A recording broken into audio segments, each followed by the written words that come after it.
Nick Calabrese testified that right before Joe Aiuppa went to prison, that he told Sam Carlisi and Joe Ferriola, I want them both knocked down, 1 and 2.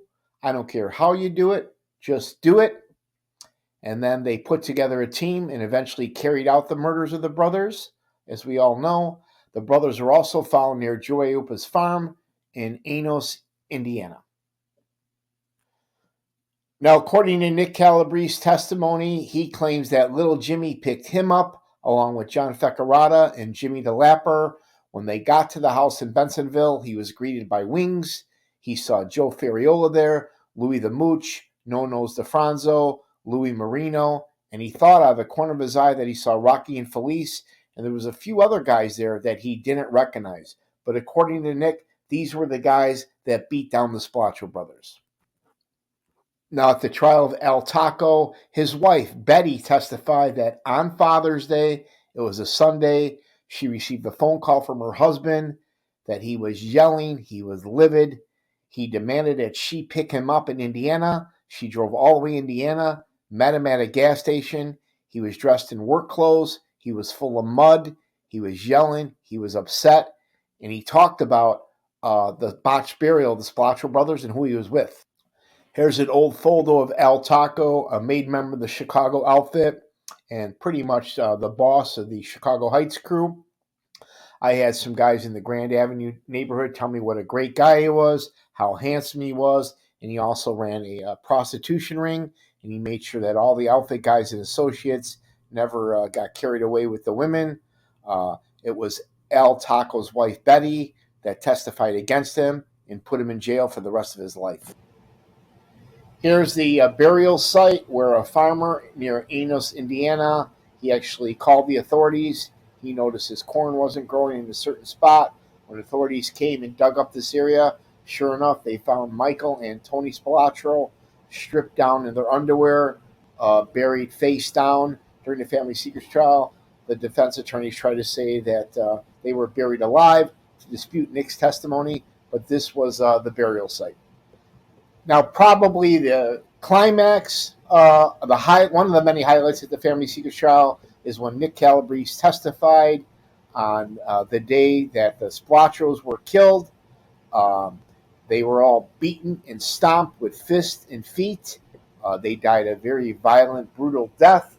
They show the autopsy picture, and from head to chest area, completely black and blue. You couldn't even recognize the brothers. Here's a graphic photo of Tony Spilatros as he laid at the coroner's office.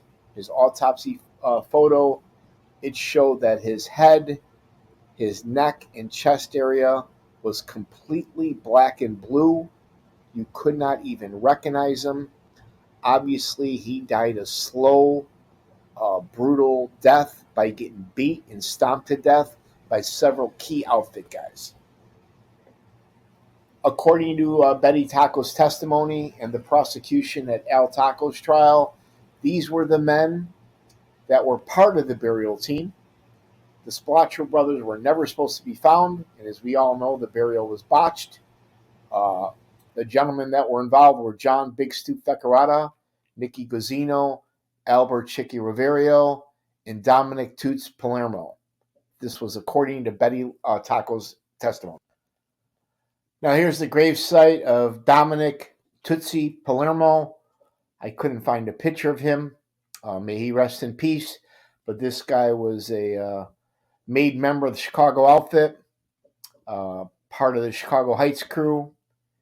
And according to the government and Betty Taco, he was one of the men, along with El Taco, that participated in the burial of the Spilatros in Enos, Indiana.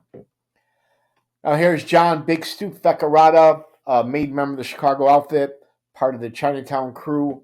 He was known as one of the best wheelmen in Chicago. Definitely a killer for the outfit.